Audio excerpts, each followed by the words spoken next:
Hey you, welcome to The Mess and the Magic. I'm Casey, confidence coach, speaker, branding and boudoir photographer, and your host/hype woman for the real, raw, soul-stretching conversations you didn't know you needed. This podcast is for the passionate dreamers doing the inner work and building a big life. The ones navigating healing, leadership, relationships, and all of the beautiful chaos in between. Here, we talk about the mess, the identity shifts, the breakdowns, the moments that didn't make it to Instagram. And we honor the magic that the mess brings, the breakthroughs, the clarity, the becoming our highest selves, because it's never just one or the other. It's always both. So if you're tired of pretending it's all perfect and you're ready for truth, depth, and the kind of conversations that leave you feeling seen, you're in the right place. Let's get into it. What's up, guys? Welcome back to another fabulous episode of The Mess and the Magic. Today, I have the honor of welcoming in our very first male guest to The Mess and the Magic. It is absolutely no coincidence that it is somebody who embodies both depth and heart. Coby Lyons is an international expressive arts-based facilitator, a PhD candidate in psychology with a focus on integral and transpersonal approaches, and a Reiki master who's been guiding healing spaces for over 23 years. His work weaves together spirituality, ecology, and the arts, creating soulful spaces where people can reconnect with their inner light and creative purpose. But like all of us, Coby's journey hasn't been a straight line. His mess moments, from a painful separation and divorce to being forced out of a PhD internship, cracked him open in ways that ultimately led him back to his true calling, claiming his inner artist, deepening his Buddhist practices, and stepping fully into the role of facilitator, teacher, and space holder. The magic? Coby now helps people across the world transform through creativity, ritual, and healing, reminding us that we are not our wounds, our conditioning, or the mess in front of us, but something so much greater. So let's dive in with Coby and explore identity shifts, coming home to ourselves, and what it looks like to surrender to spirit with joy. Welcome, Coby Lyons. Thank you. Thank you. It's such an honor to be here. I'm so excited. I was so moved when you invited me, and I'm ready to dive in. Let's hit it. We've been in the same circles for a few years, and we just actually recently met in person this year. And I could just feel how much of a grounding presence and healing presence that you are. And then I got to see you on stage and how you speak and how much your body really shows that you want to help people and help them heal is so magical. And I'm so glad to have you here with us today. Thank you. Thank you. I'm very glad to be here. Yeah, I found that moment reminded me of how much I actually love the stage. Um, and for the longest time, I had difficulty owning that because there was one of the old conditionings that hopefully we'll get into, um, was that it was arrogant or something. There was something wrong with liking to be on stage, liking the attention, liking the feed and engagement with audiences. I started my stage experience in summer camp on that stage that we were on. And then I was on a stage through high school. When I went to college, I was drastically underprepared because I was in both technical theater and regular theater all years of high school. But my freshman year, the teacher who had been there for over 20 years retired. And then from my sophomore year to my senior year, we had 7 different teachers. So by the time I got to college and tried to get back into theater and back on the stage, I felt so overwhelmed that I changed my major, and it took me a really long time to get back on the stage. So I definitely resonate with all of the voices that pop back up when you realize how much you love it. Yeah, it's interesting. There's some interesting parallels there. I also got into drama in high school, like my junior and senior year, and we got involved in some plays and even a music brigadoon, which I joke that the only note I can carry is the one I write on a piece of paper. But It's funny because I now host karaoke for my friends sometimes, and I still don't think that I'm a great singer, but I sing because I don't care at all. But I have definitely thought about that because I've never tried to do musical theater at all because I can't carry those long high notes at all. don't even try. But just being on the stage in general is so fun. Found that I love like the improv style of setting where I have a character and I get to respond as that character. And did some of that in high school. Then I got into drama in college, and it was a whole paradigm shift for me because the people I was around really loved it in a way that I didn't. They had a passion, but what that did was spark like, what do I love? And interestingly, this image of an infant popped into my mind. And somehow that led me to get into psychology, and so I changed majors late, but then I started getting away from it and getting back into it. Now you're back. Now we're back. Now we're back, right? That's I right. think especially this year has had so much cosmic energy, really having us leave behind what's not for us so that we can start living into our most authentic expression of ourselves. So I'm happy to hear that you're reawakening some loves.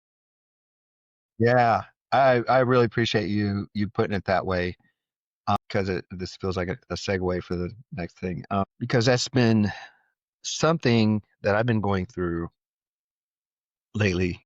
I reviewed, when I look back at the notes, the document that you sent me about the questions and what is the mess and how the mess has led to other things. And even within the past few months, where I've really been anchoring in and writing on the I'll say cosmic energies, like with the all these powerful transits that have been happening in the past several months, and really intentionally and consciously engaging and working with those and getting to the point to where uh, I went through the stage where like, my from my conditioning, I was giving away all my fucks, right? I was giving a fuck about this, giving a fuck about that, what other people think, all these kinds of things.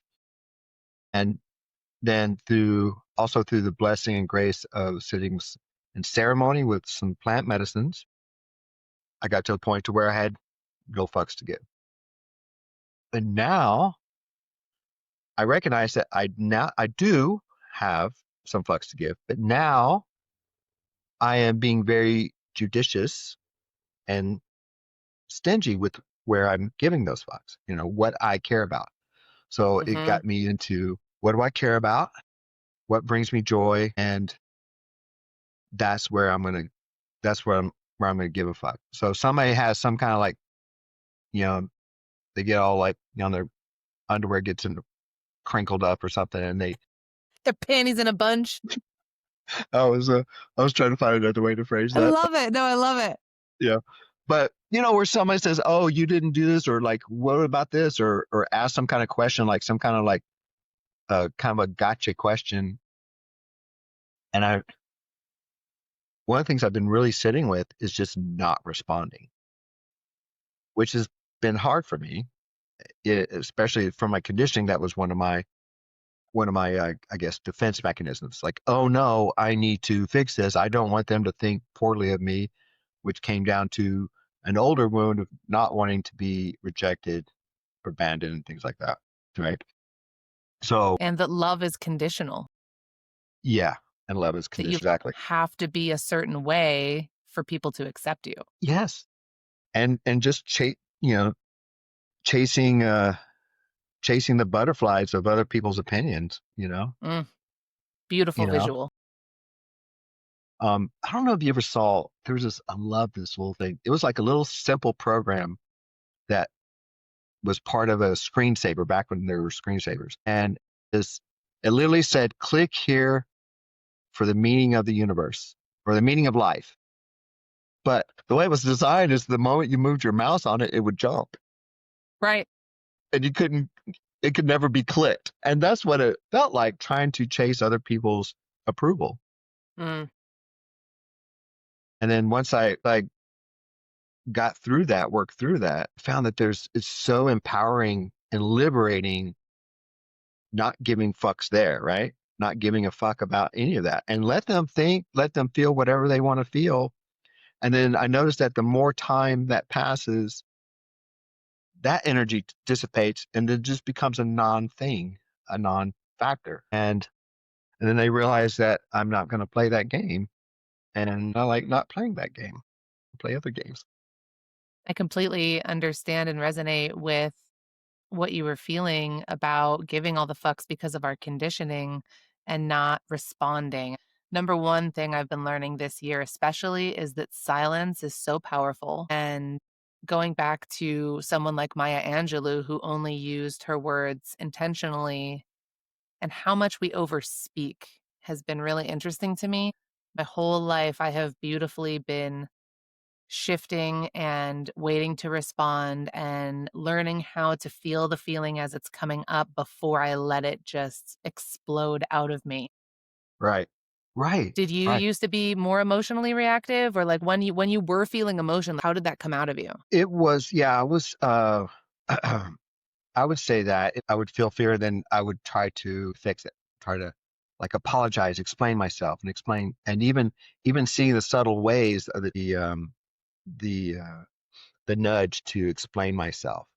Like, oh, you didn't do this. Like, well, I didn't hear from you about this. And, what's going on? Like, no communications. Like, and then, well, I'm like, today, I'm going to basically sit in silence for most of the day. Right. And so I'm not going to respond to that. I was like, I'm sorry you're having all your feels about whatever you're perceiving to happen, but it's I feel like I've been apologizing my whole life. I always feel the need to say, I'm sorry for this, I'm sorry for that. right. And I've been working on shifting it to finding something to thank them for instead, which has been so hard because my core just wants to apologize. Yeah, and it's fascinating how deep that conditioning can get in, because especially if it starts so early, like even beyond the verbal stages, or when there's an experience that is non-verbal, like, or there's words that just don't fit that.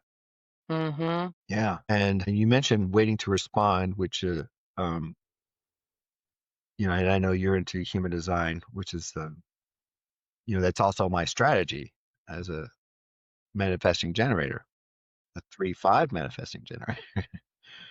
So as my friend in Colorado said, well, the country way of saying that is fuck around and find out.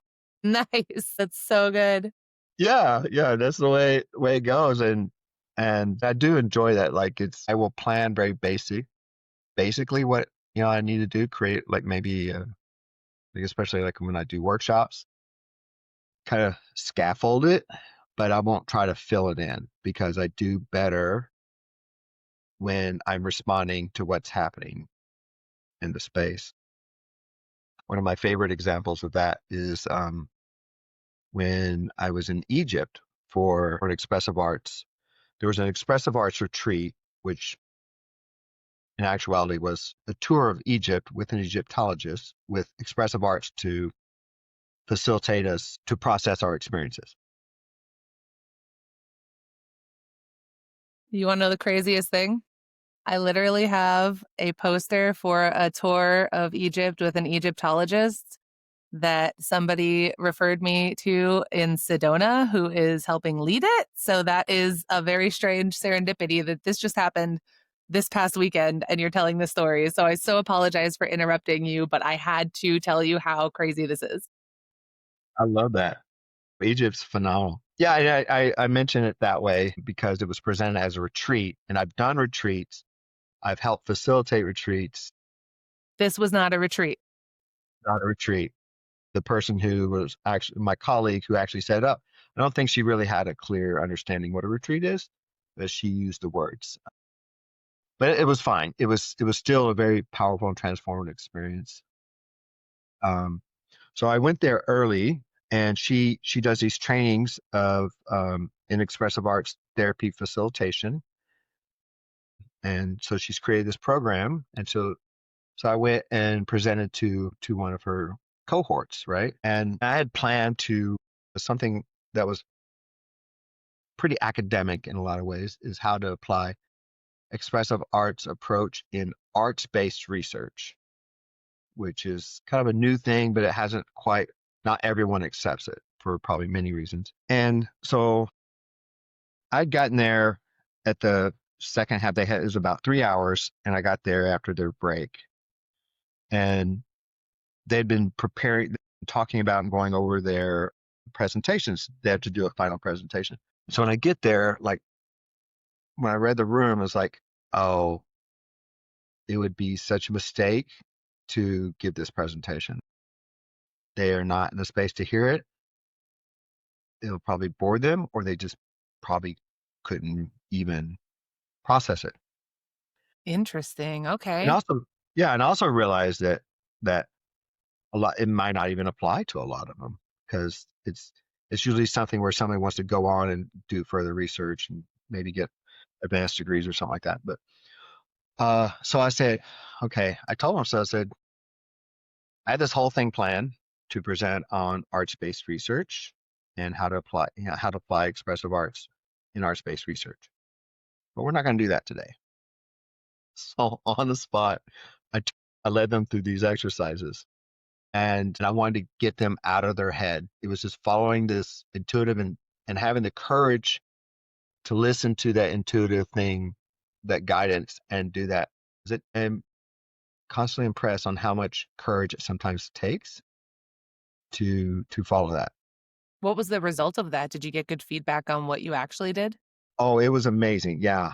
And so I took them, what I did was like have them, like, I had them ground, meditate a little bit, and kind of focus on a feeling inside and go within and notice the texture, the energy of it. Maybe it had a color. And then on a piece of paper with whatever thing, gave them 3 minutes, express that on the paper. Just put it down, right? And then let them, this is, okay, time's up, switch. Pass it over to someone else, and now you're going to work on there and respond to that piece in front of you. And then I had them keep doing that, where they would shift it, and then, like, okay, now send the one you have in front of you 2 people over. And then so it kind of got like chaotic, but it really just shifted the energy. A lot of them were laughing, and then okay, now let's see if we can find your piece and look at how it changed. And then let's talk about that. Like, what's, now what do you see, and what do you get from what you see, your piece? And some people couldn't even recognize their own piece. And they were like, I'm not sure this is mine. So that class was before we went on the retreat. Then we came back, and then they had this Expressive Arts Festival, and I was one of the core presenters. And a lot of the students, as part of their final, were going to also present. And I saw them incorporate some of the learnings from that into their presentation. Wow. So you saw it immediately affect them. Yeah, yeah. Wow. That's And powerful. that was, yeah, I was like, oh, it's, All because you trusted your intuition. yeah, exactly. Exactly. Uh, you in that questionnaire you asked me what is my favorite word, and I put joy. Joy. Yeah. And following what brings me joy, doing that, and really trusting, and this is where I think the courage comes in, is when we really try and stay in alignment with, to use human design terms, our design, Hmm. and how we're made to be in this world. It's like, as human beings, we're all in this giant toolbox, right? And we're all different tools. We can't be like a hammer cannot be a ratchet set, right? It can't be a pair of pliers, right? And each one of those has their purpose, right? So the more that we can, and I'll say this, I say this, the more that I can do that, the more I'm in my authenticity, the more impact I have on others. And the more that we follow that joy that you were saying brings us, I think, to understanding that we are a hammer or we are a ratchet set versus having taught that we may have been a nail clipper. Like, yeah. And, I was like, maybe if we are a pair of pliers, you know, if that's all we got to hammer a nail in, sure, it can work. But you don't want to keep using those pliers, and Right. if you're a pair of pliers, you don't want to keep being used as a hammer Correct. when you're not made that way. Says, okay, No, sure, all right, sure, okay. In this moment, that's not really me, but I'll help because pliers are there to help. you describe your work as creating sacred and healing space for people Yes, to come home to themselves. And I feel yes. like that's a lot of what we're talking about. So, what does home in your body mean to you? It's claiming, owning, and embodying what is authentic for me beyond conditioning. So that's that's part of the work is getting out of ego, which is formed through a lot of conditioning, and getting into our authentic selves. And that's where home is. That's what we came into the world with. And then the conditioning started getting piled up around that. And when images like if there's this beautiful plot of land, it's right by a river with some rolling hills, some trees, and conditioning is like when somebody like flattens one of the hills, builds a house on it, does all they think, chops down some trees and kind of makes it like this little comfortable abode, and then getting attached to the house when actually what was originally there was this beautiful land that was already naturally beautiful, right? Getting back to the land. Yeah. So do we totally dismantle the house? Maybe. And what does that look like? That's scary. Or if it's there, how do we work with the house that's there now and reclaim and reconnect to the beauty that's in the land, allowing the land to heal, right? Because there was some damage done when it was getting, that spot was getting conditioned, right? I don't know how well this metaphor is going to work, but that seems to be a good approach is how to come home to ourselves. And home is not that house. Home is not the It's condition. not. Home is the land. A lot of times, all of that and the land that we live on, we take for granted. Yes, So it's coming back into appreciation for the land that the house that has become your security blanket was built on, and figuring out what you want your house to look like on that beautiful land and asking the land what it wants or what you think would complement the land best and its exactly. features. And how to be more aligned with that, and how to be in balance. Then once that land is treated with the respect that it deserves, where it's actually listened to, where now the house is not the primary thing, but it's the land. And then once the land is treated with that respect, where things are allowed to grow the way they used to, and then the animals that used to be there are allowed to come back. They're treated with respect rather than fear. And uh, I think that's where this experience of coming home to ourselves can be realized. Well, and you've had 2 seasons in which you were coming back home to yourself through the divorce and also through the PhD journey. Do you wanna Yeah, dive into one of those and talk to us a little bit about what it felt like to be in that and then come back to the land? yeah, yeah. Well, it started with that because when I started on the path to getting a doctorate in clinical psychology, I finished all the coursework, passed my comps, but living in Vegas, I couldn't find an appropriate internship, and um, I went through some crazy things like literally having to negotiate with psychologists, put in place the things that needed to make it approved, and then those constantly falling apart, and because they didn't really want to do it, they weren't getting paid extra, and they weren't What's in it for making them? they weren't making money in that, and there was no actual benefit, and they weren't really set up to do that. Having you as the benefit.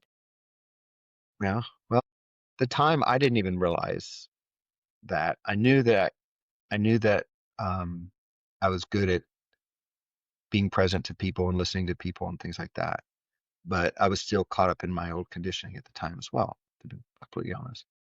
And then I got into this internship, and then lasted 12 days, 3 weeks. Wow.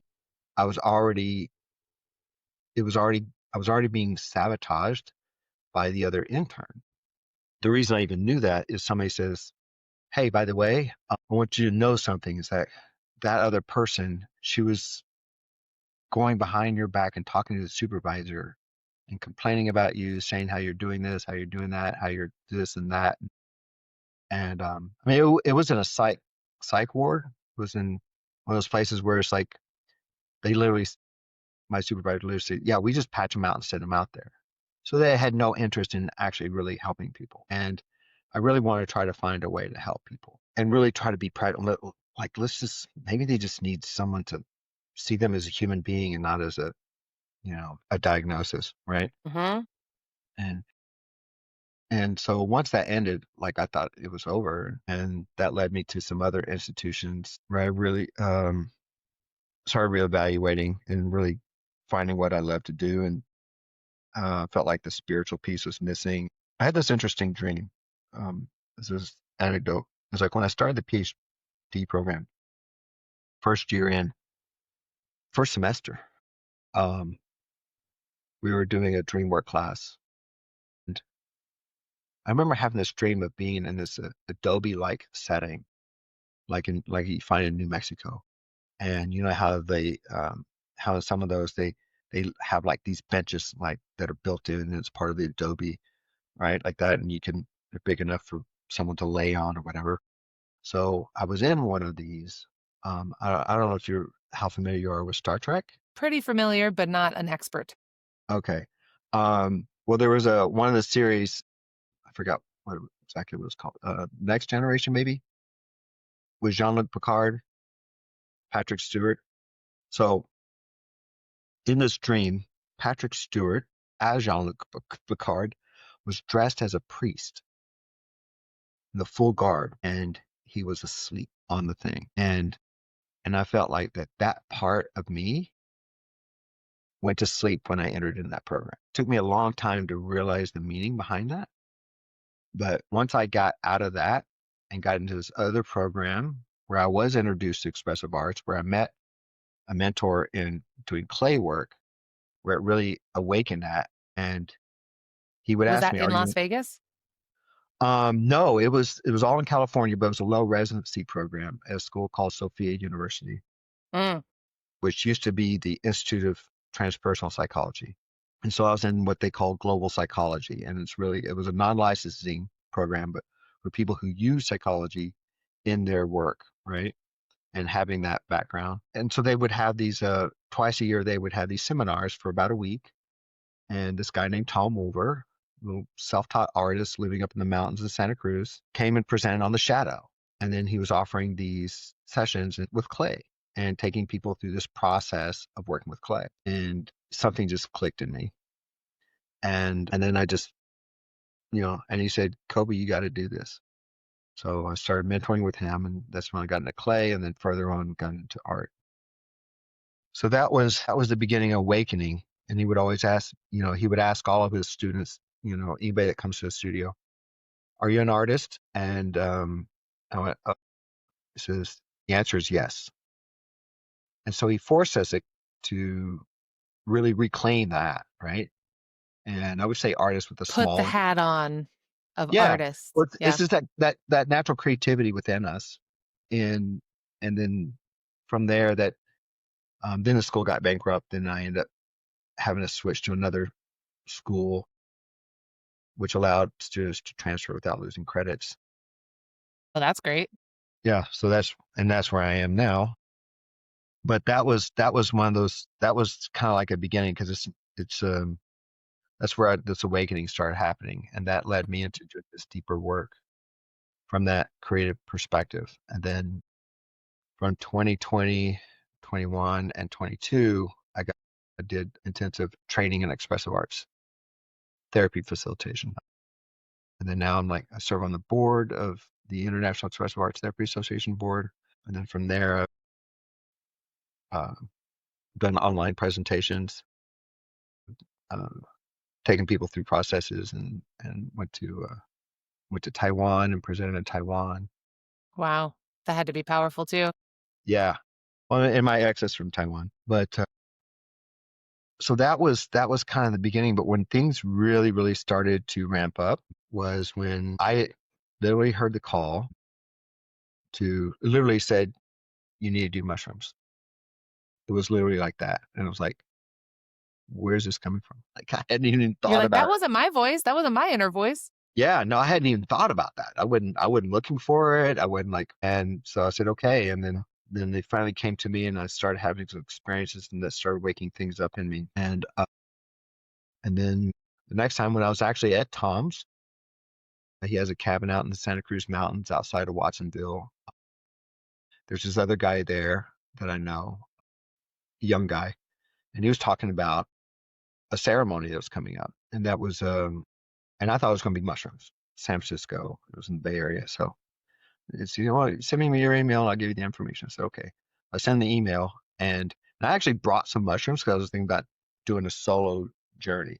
And by this time, I had already sat with mushrooms a few times with a sitter. And so I get the email and it's for an ayahuasca ceremony with a page from the uh, Koi, Koikane tribe in the Acre region. They share the same area as the Hunikoi. Anyway, so he was a page. He was What actual country part is that? Brazil. Brazil. Okay, got it, got it, got it. Yeah, he's so from Brazil. And I had a week to prepare, and there was a diet. Then, unfortunately, being vegan, I'd already eliminated a Pretty lot of well things. prepared. Yeah, and I just had to like cut out for some reason avocados and peanut butter. That's It's because there's this I think the alkaloids in them or the L interesting. tyrosine, one of the amino acids can have an adverse effect with ayahuasca. Makes sense. Anyway, and overripe bananas. And it was already the moment I committed to that, I was already hearing her voice, the spirit of ayahuasca and That's being really guided common. Right when and you being, commit to it, you start yeah, connecting with her. and then being guided to getting the right guidance. And so I was introduced to combo and I did that because I was only going to do one night. If I knew better or had a little bit, I really felt like I should do 2 nights, but I felt I used my head to talk my way out of it. Hmm. And if it was me now, I would have that, yeah, I'm just going to do both nights. And I could have still, but I did one night, but that was enough to really get me going, and then that led me to other ayahuasca retreats and things like this. I've now done it 14 or 15 times, different contexts. Sat with an amazing woman from Colorado who really gets into spirit, and all her ikotos are prayers that are done live, and she gets up and prays with each individual, and that's where I That was sounds introduced. beautiful. Yeah, that's where I was introduced to Hape as well. And then my next one was with a Colombian medicine woman, very young, not even at that time, not even 30. I was surprised that she was that young. But Wow. she was, Early shaman's journey. yeah, she was powerful. She was amazing. And then that just, then I was in her, she like, before each cup, she would serve people Hape and then Sananga. Oh man, the burning. Yeah. Sananga was one of, I think, the most physically excruciating medicines that I have experienced. Yeah. Yeah. It's But it's intense. powerful. It is. So it goes hand in hand. It's like it's the handoff, right? It's like, do you want the experience? Are you willing to go through it? Which, for anybody who does not know, Sananga are eye drops. So they go in your eye and it's supposed to help you with creative vision, dropping into the medicine and like really expanding everything. And it feels like there is sandpaper in your eyes for at Yeah, least a like few minutes. like salty lemon juice. Ugh. Like it really burns. It's like, but yeah, it's like once that clears out. Anyway, so those were some So of the, now you utilize plant medicine and expressive arts in your practice and your retreats? yes, yes. No, I don't pour ayahuasca. I haven't done Hmm. the proper training or dieta with that, and I have um no intention to do that. Unless, if I'm ever called to it, then Right. sure. But what I do is Not one at of this the things, moment. yeah, exactly. Not yet. That's what I always say. Like when somebody asks, have you ever done this or have you ever gone here? And I say, not Not yet. yet. Yeah. And rather than just say no or I've never have, We live in a world of infinite possibility. that's right. And the way I live that is by, pay attention to speech, pay attention to, and we can talk about this in a sec, being precise in our language. So yeah, so one of the things I love to do, and it started with an invitation. So when I was talking to someone and they learned that I do sound bath, and in my expressive arts training, I did get I got trained on how to do sound baths in a proper way, but in a way that facilitates process, not just like, It which, sounds pretty. well, yeah, right. And nothing wrong with those. Those are great. And those are always relaxing, in some kind of way, unless it's really bad or the environment's really bad. People underestimate the importance of the setting. Agree. I thoroughly agree with that because I have experienced some very odd sound healing journeys. Yeah. And there's a lot of like, okay, I'm not gonna go there yet. But yeah, So like so I was talking to this person at this community gathering potluck thing with the tribe, 6-3 tribe. And so she was asking about me, what do I do? And I was just telling her about what I do and mentioned sound baths. She says, oh, I love sound baths. Some friends coming in town, would you lead us? We want to do something spiritual. Would you lead us through a sound bath? I said, sure. And then somehow in that conversation came up that I serve hape and said, oh, you serve hape? Okay, can we do like a hape sound bath thing? So I said, sure. So like I, I put it together, but it was more than just where it's like, I say just, it was more than one where people are, given hape, then a sound bath, and then maybe talking and doing other things like that, which are fine. What I did is even before they came, I says, set an intention for what you want to get out of this, and think of just one thing that you find gets in your way. Just one thing. It could be many, but just one thing that you'd like to focus on, and we'll just do that one, right? So I had them bring that in, and then after I always lead with a grounding meditation, and which reminds people that they belong here, belong on this earth. The earth is her love is unconditional with the way she holds us, and then I had them journal about what is this one thing, and I wanted it to be really fresh in their mind. And what do you want to let go of? What where do you feel like it's going to lead you? What is it getting in the way of? This kind of thing. So getting all of that in their consciousness. So then I served them a hape and then let them process that. Gave them a little bit of time to journal their experience around that. I led them through a sound bath. hape is ceremonial tobacco for those of you who don't know what hape is. I think yes, Just in case, because not everybody is through the things that we've done, right? right, exactly, yeah, and it's a ceremonial. It's and it's spelled with an R, but because it's a But it's Portuguese pronounced word, hape, right? yeah, because the Portuguese or the Brazilian Portuguese R is ha. So I've been studying a little bit of Portuguese. So yeah, it's mixed with it's at least 5 different tobacco varieties that grow in the Amazon wild, and it's mixed with other medicinal herbs. And each tribe and even each village within a tribe has their own unique recipes, right? And it's Where not smoked.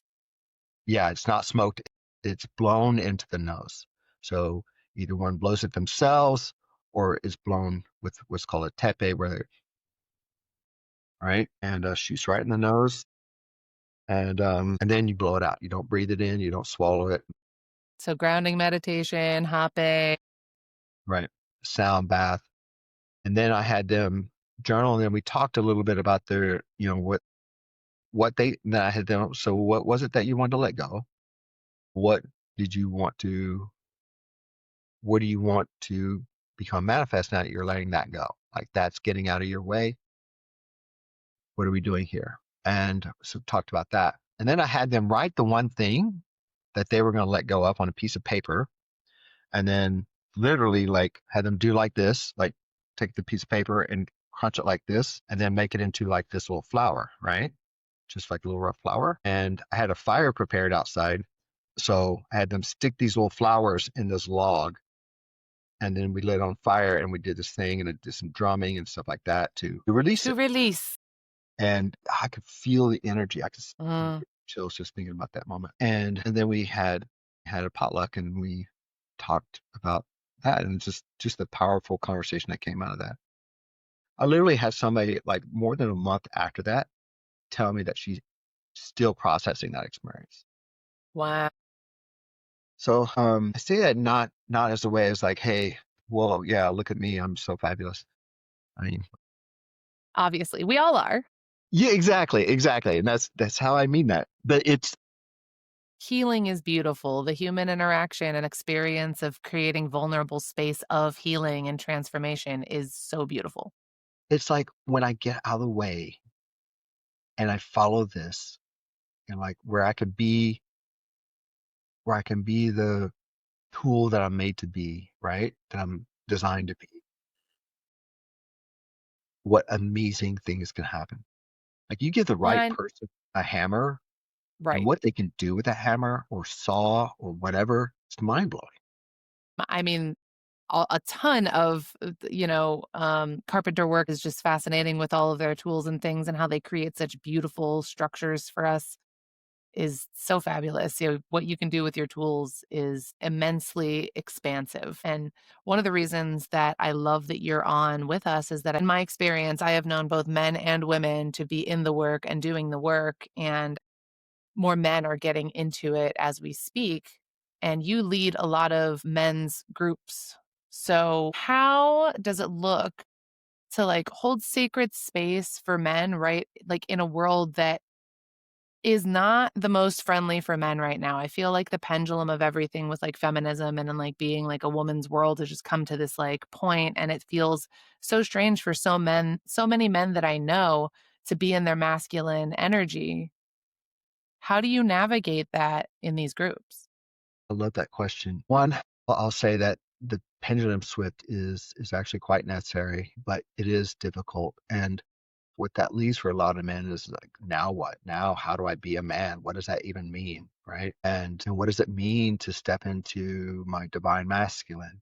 And what does that mean to be balanced in my feminine? And all the roles are changing. And the way I work and hold space for that is reminding men about connecting with their authentic self. And so ultimately it begins with that radical self-acceptance, right? That's born out of love. And that our core selves, regardless of where we fall on that gender spectrum, is we're at our essence, compassion and wisdom. That is beyond duality, beyond any of that, beyond the ego. That's at our core, and that's always accessible. And it never goes away. It doesn't die. It's indestructible, right? And so with that in mind, it's like where their authentic self comes out and expressed. And as men, as we say in one of the groups I'm in from the Mankind Project, as a man among men, I am loving in integrity, living my mission to create a beautiful world. Whatever, there's mission statements, right? And each man creates their own mission statement out of that. And it's just essentially to hold space for that.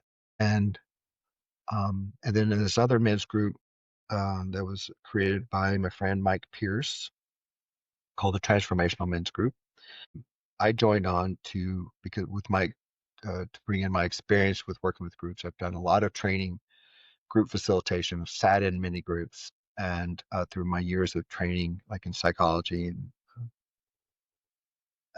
and retreats, going to retreats, that it comes to that. It's like what's like I keep coming back to the question: what does transformation mean? What is transformative? What is doing the work? Right? And so whatever, if we have a theme or not, whatever that is, it's about holding space and allowing men to share from their experience and in a safe space to where they won't be judged. but where they will be challenged when there's bullshit, right? When they're caught in this, either I'm a victim or like I'm this or I have to do this or like whatever. It's like, well, do you? I mean, being willing to challenge assumptions, because a lot of that's where a lot of the conditions come from. And ultimately, it comes down to deepening self awareness, right? Because we can't find our true authenticity if we aren't self aware, right? Ideal saying is know thyself, right? And then from there, to thine own self be true, right? I forget where those statements come from. I think one of them might have been Marcus Aurelius, and one of them might have been Socrates. Socrates. Yeah. Um, so Tom would always say those things. He would also, quote those to thy So own self true. be true.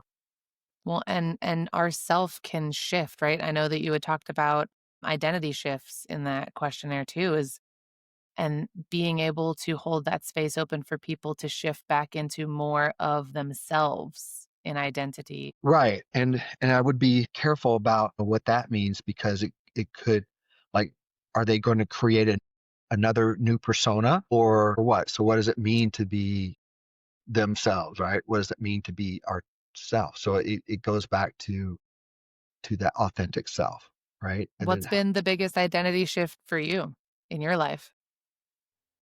it's essentially been where I've been dismantling and releasing this old conditioning.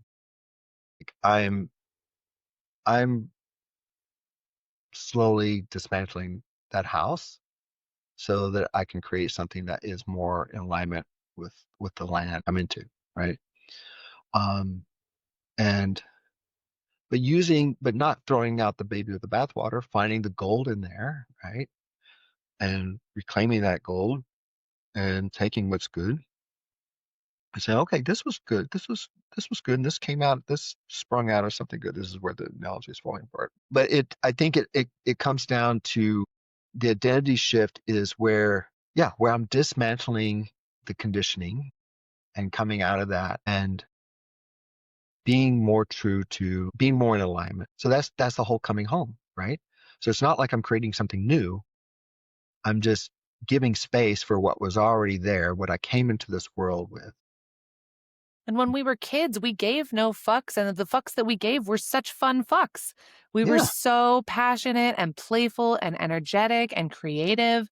So I love that your work really comes back to that expressive arts that we did when we were kids, that we stopped doing because we're shaming ourselves for it, or we feel like we're too old for it, or we feel like we've grown out of it. I love putting the fun back in functional adulting. exactly. Yes, exactly. And the thing about creativity is that we all have it. Now we don't have to be artists with a capital A, but we can be creative. And we naturally are creative. That's part of who we are authentically as human beings. We are all creative. And once people can get connected to that, then that changes how they show up in the world and how they do what they do. So rather than being in a box, like one of the things I was thinking about relating to this and um, is is how being in my authentic self, not chasing the rainbows. I think rainbows is better. The rainbows of other people's opinion and the other people's like what we should do or what society dictates to us and things like that is like posting on Instagram all the thing, and showing people that I'm doing the work. That deep surrender, right? And this is where for me it gets at that spiritual level is like where I'm listening to spirit and being guided you know, by the hand of God, so to speak, uh, even with the laden meanings that comes from religion, surrendering to that. And one way that I think expresses this is sometimes people say, "How's life treating you?"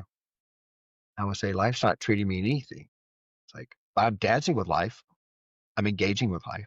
So it's like I don't even answer that question. It's like life's not treating me as Mm-mm. or I'll say like a dance partner, right? I And love that. Yep. yeah, Because it's equal and it's this beautiful flow. It's not an external locus of control, like what's life doing to me? It's how am I experiencing life? Exactly. And so I'm not giving away my power. I'm not giving away my sovereignty, so to speak, my authenticity.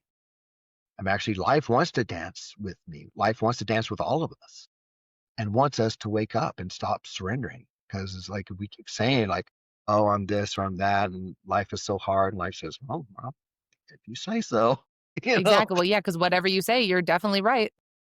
exactly. And, that comes back to the mentioning of being precise in language, right? If we have to pay attention to, I think it's important to pay attention to what we're saying and how we're saying it. And sometimes I'll like bring that topic up and says, think about what you're saying. What words are you using right now? And talking about yourself and talking about how things are going. If we only knew how powerful we were and that magic was actually real and that all of our words are casting spells, we would think twice about how we speak. Exactly. Just like, what's her name? Is it Marion? Where she talks about how it's not that we're fear of being small, we're afraid of being big, of letting our light. I know, I think it was Mary Oliver something that had that big poem about how the true fear is about being truly successful, letting our light shine. I'll have to look that one up. That sounds like a powerful poem. So, since you're mentioning it, it probably needs to be read. Yeah, I'll have to find it because I have to remember the author correctly. But she's written a lot of things, Mary Oliver or something. I know you I know. know that you have an appointment not too far off, so I do want to be mindful with time. But just real quick, what has the most surprising or joyful expression of your magic been recently? Mm. I would say, like, in this process relating to my divorce and having to clean out this big house of like 20 years of stuff and having these kilns. One's a gas kiln, one's another, and then these things I was like, I had no idea how I was going to do it, and um, and I just let go. I posted it, and I had the right people not only come and buy them, but they paid what I was asking, and yeah, and just that surrender, and then and the next one that's coming up is Sunday. I'm going to Europe, going to Latvia for a wedding. Then I'm doing a workshop with a colleague in Sweden. Ooh, And then Portugal, I'm in the process of planning some kind of other workshops as well, maybe some little pop-up things. But I'm going to be in Portugal for 10 days. are you going to be in Lisbon? Yeah. So there is a wonderful astrologer named Chris Corsini that has a space out there that if you can connect with, I think you would really love him and you may even be able to create something together. Catch I that, follow him and I will send you all of his information because he's great. please. Yeah, please. Well, if Great Spirit handed you a mic and said, one message for the world right now, what would that be? What the world needs now is love, sweet love. Yeah, love yourself like you want to be loved. It's hard. How have It takes you courage. been, like, it just one way, like, how have you been practicing that in your life recently now after the divorce, after figuring out how to love yourself in a different way? Just being silent when I feel like being silent. Just doing what I love to do. Being I've in come to rituals. really appreciate silence. Yeah. Really just appreciating it. Yeah. I love that. Is there anything else you want to share with the audience before we wrap up? We've said a lot. Found that it does take tremendous amount of courage to surrender to loving ourselves as we want to be loved. It's liberating when you do it. So liberating. It feels just like coming home. It's There's coming so home. many conditions and boxes and hats that we put ourselves under, or society, or our parents, or our teachers put us under when we're raised. And I think that the best thing about what's going on in the world right now is that so many people I know are waking up to their true selves, healing, and coming back to the land. Yeah. You don't have to create yourself. You don't have to recreate anything. It's already there. You just have to find it. Just go back to it and Excavation. get through all the muck. Clean out that closet. Just throw it away. Clean out the garage. Donate it. Sell it. Whatever. But just get rid of it And Absolutely start not. listening to all the little tiny feelings or voices or pulls that are pulling you towards what would feel good. Because a lot of people I know, a lot of clients I have don't even understand what happiness is or joy is or what would feel pleasurable or playful to them in their bodies. Yeah, because they've forgotten over time. Yep. It's there. Just have to remember. Just, yep, we get to, right? I'm so, Mm. so grateful and blessed to be on this earth now and to be in this body and on this journey of healing and healing others. Me too. Well, Kobe, you're doing such amazing work, and I am so grateful to know you. Please um, just keep spreading your love and light wherever you go because it's going to have just a beautiful ripple effect. And I know that we've already seen a lot of that happen already. So thank you so much for being here. And we look forward to seeing all of you guys next week on the next episode of The Mess and the Magic.